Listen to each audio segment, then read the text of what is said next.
اچھا یزید نے اتنا بڑا ظلم کیا، اتنا بڑا اسٹیج سجایا، کسی طرح اقتدار مل جائے. اقتدار ملا کتنا؟ یزید جو ہے اقتدار میں 3 برس 6 ماہ رہ سکا، بس 3.5 سال اسے اقتدار ملا، اور پھر اس کو کس طرح 39 سال کی عمر میں مر گیا، 39 ایئرس کی ایج میں. کیا عمر ہوتی ہے یہ؟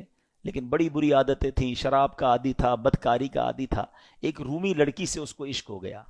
اس لڑکی نے اس کو جنگل میں بلایا، بیابان میں بلایا، اور جب خوب شراب کے نشے میں دھت ہو گیا تو اس کو خنجر کے وار کر کے یہ کہہ کر ہلاک کیا کہ تو بدبخت اپنے نبی کے نواسے سے وفاداری نہ کر سکا، مجھ سے کیا وفاداری کرے گا. اس کو مار کر وہ لڑکی چلی گئی. کئی دنوں تک کسی کو پتہ ہی نہ چلا. چیل کوے اس کی لاش کو نوچتے رہے. اس کے ساتھی ڈھونڈنے نکلے کہ یزید گیا کدھر. بیابان میں اس کی سڑی ہوئی لاش ملی، کھڈا کھود کر اس کو دفنا دیا گیا.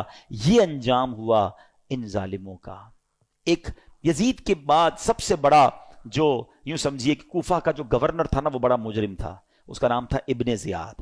ابن زیاد کی بھی آپ دیکھیں، اللہ پاک کی کہتے ہیں نا، اللہ اپنی قدرت کے نظارے کیسے دکھاتا ہے. 10 محرم ہی کا دن تھا، 6 برس بعد 10 محرم کے دن ابن زیاد انتہائی ذلت کے ساتھ مارا گیا، اور اس کی لاش کو، اس کا سر کٹوا کر کوفہ میں مختار ثقفی کو بھجوایا گیا. یہ وہی محل تھا جہاں امام حسین کے سر انور کو لایا گیا تھا. ٹھیک 6 سال بعد ابن زیاد کے سر کو لایا گیا. اب اس کا جب سر رکھا گیا تو ایک بڑا سا سانپ آیا اور اس کے سر کے اندر داخل ہو گیا. پورے محل کے لوگ ڈر گئے، کبھی آنکھوں میں جاتا، کبھی ناک میں جاتا. تو میرے پیارے اسلامی بھائیوں، یہ واقعات ان یزیدیوں کا انجام ہمیں بتاتا ہے کہ ظلم جو ہے نا وہ زیادہ دیر نہیں چلتا ہے.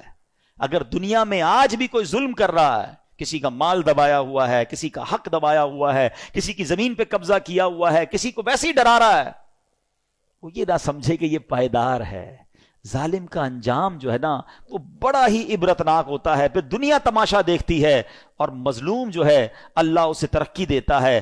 ظالم ہونا یہ یزیدی طریقہ ہے، مظلوم ہونا یہ حسینی طریقہ ہے. کبھی ظلم ہو بھی جائے نا تو ظلم کا بدلہ ظلم سے نہیں دیا جاتا.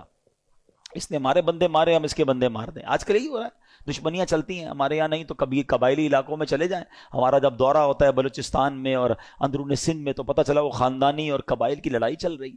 انہوں نے ہمارے بندے مارے، اب ہم ان کے ماریں گے. اسی چکر میں زندگیاں گزر گئیں. ختم کریں ان چیزوں کو. ظلم کرنے والا کبھی کامیاب نہیں ہوتا. اللہ مظلوم کے ساتھ ہوتا ہے، مظلوم کی دعا سنی جاتی ہے. تو ہمیں اللہ ہمیشہ ظلم سے محفوظ فرمائے.